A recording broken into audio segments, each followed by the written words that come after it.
Hey guys, Trigger John coming out to another Diablo 4 video. Okay, so this video, I'm going to try to keep it super quick and easy. So first things first, as a lot of you have realized, when you make it to the end game, now you need to start really doing things, so to speak. And when I say things, I mean, basically you need to look at your gear. So you're going to basically look at this gear and you're going to start min-maxing it, because at this point, when you get to such high levels, like once you hit about level 80, levels take a little longer to get, which means that you're not necessarily going to feel as strong on your character until you get better upgrades on your gear and more Paragon points. And once again, because it takes more XP as you go up the bar, this means you slowly become disproportionate as far as damage to Paragon to monster levels, unless you're constantly upgrading your gear.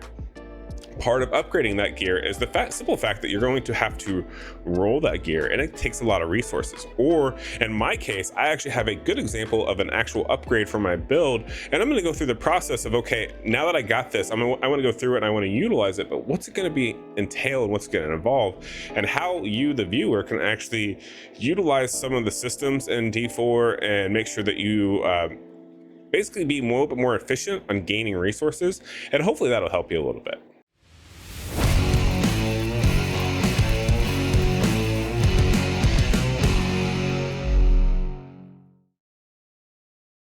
All right, so some of you are going to be wondering a little bit more as to what I'm getting at. So I'm going to try to make this as quick as possible because I don't want to take up a whole lot of your time. This isn't really a complicated thought process, but it's just one of them that I wanted to share with you. So first things first, I've went through and I found pretty much all my junk in my build and in my inventory after running a Nightmare Sigil, and it filled up my entire inventory, and I found one upgrade. So what do you do? In this case, this is an upgrade for my account. The reason why it's an upgrade is because I have blood skill damage and fire resistance on my current chest, which is useless on my build. Resistances, everyone knows, are absolutely useless. They're trash. Do not use them on any of your pieces of gear. Blood skill damage doesn't really pertain to Bone Spear or Blood Mist in this case. So both of these are a rip, and that's why it's something that you kind of want to get rid of. Like, there's no reason to keep that, as well as you can also get life on your chest, and that's my biggest problem. It's why I die, is I just don't have enough HP to take a hit. So the environment kills me very quickly because I don't have any additional life on my chest. On this particular one, I have 7% damage reduction, which is a higher tier, right? 7.3 max, and I'm at 7. Cold damage, that's what's gonna get swapped out. We're gonna roll that off. But plus 18 all stats, that's very helpful in itself, and it's the max roll. And 28 intelligence. Unfortunately, it's the min out of them, but it's still nice because it adds a little extra damage on my build. So this is an upgrade. So normally you would say, okay, yeah, let me go to the cultist, let me go ahead and I'll slap my new I'll slap my disobedience aspect on it, we'll get it upgraded, we'll get it equipped, done. That's fine and dandy. However, I'm gonna have to roll this, and to roll this is gonna become a problem if I don't have enough gold and other resources. If you notice my account, I currently only have 2 million gold. So what am I supposed to do with 2 million gold? It's not like this is gonna go 2.5 million isn't gonna go very far. However, if you follow this simple system, it's gonna help you a little bit with managing your gold and your resources all together. And basically what we're getting at here is when I do a run, and I go through and I go ahead and find all the good, all the bad gear that I may have that I picked up in a dungeon, because this is all found in one dungeon. None of this was left over from anything else. Notice all of my yellows I have marked. They're all marked as junk. Why are they all marked as junk? Because I do that first. So I go through, I mark them as junk, and then I come over here and I sell them. Usually there's always a weapons person that you can sell to right next to the blacksmith 9 out of 10 times. So we're gonna go ahead and we're gonna sell this all, and we're gonna sell the yellows specifically because of the gold that we'll get from them.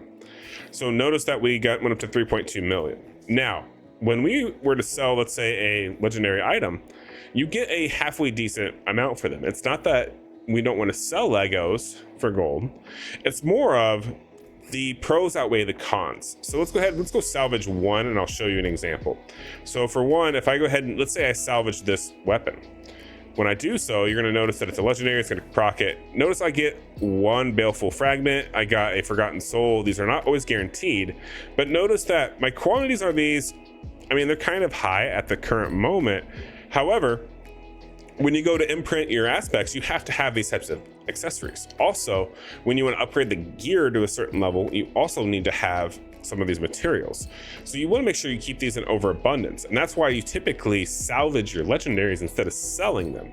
So if as a general basis, if most players were to say, starting out doing whatever, if they were to sell all their yellows, come over here and salvage all of their legendaries, overall in the grand scheme of things, you're going to progress a lot further. And this is honestly going to be true for, I would say, almost all of the game time.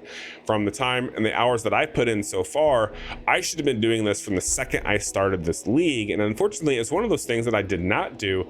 And I am struggling so much for gold. And that's why I rely on friends to help me with that. Unfortunately, without them, I'm not able to imprint and make better builds, because I need the gold and I just didn't manage it properly. So definitely it makes a big difference to manage your gold properly. So let's go ahead and let's go and print this armor here. And then we'll talk just very briefly about, okay, so now that we've got this imprinted and the resources it took, because notice we put this on here and here, we're gonna grab this aspect of disobedience, cooling wards. Now these are salvaged from and used to improve legendary armor. So notice that it says salvaged from and used to improve legendary armor. That's what I wanted to kind of point out. Notice when I sacrificed some of those other legendaries, I did not get any of these.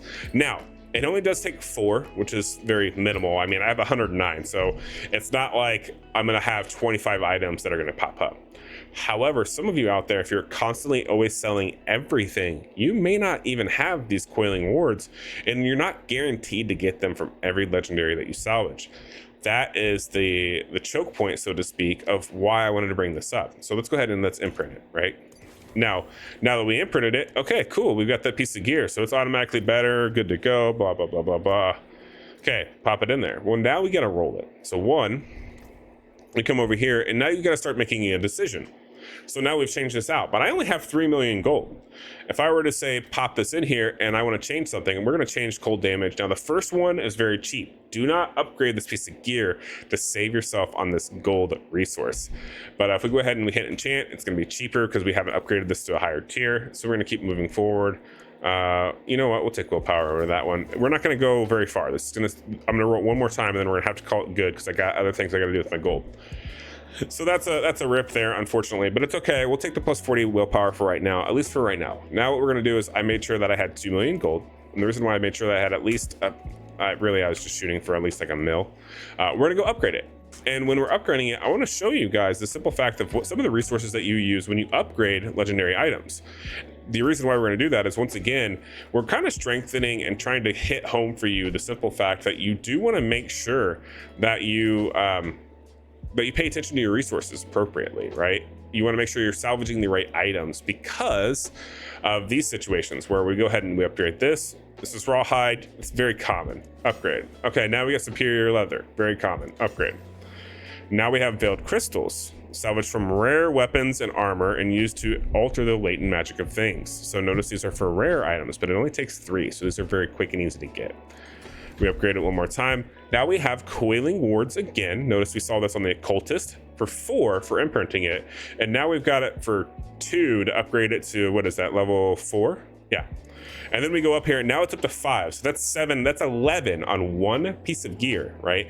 And notice I sacrificed how many legendary items and I didn't get any of those. So this is the exact point I'm trying to make. And then last but not least, when you want to take it up to the last level, you need at least those forgotten souls. What did I get? Well, I was lucky enough that on my legendaries that I sacrificed, I did get one of these, but it takes 2. So that's at least a minimum of 2 legendary pieces of gear have to go into creating another legendary for your build.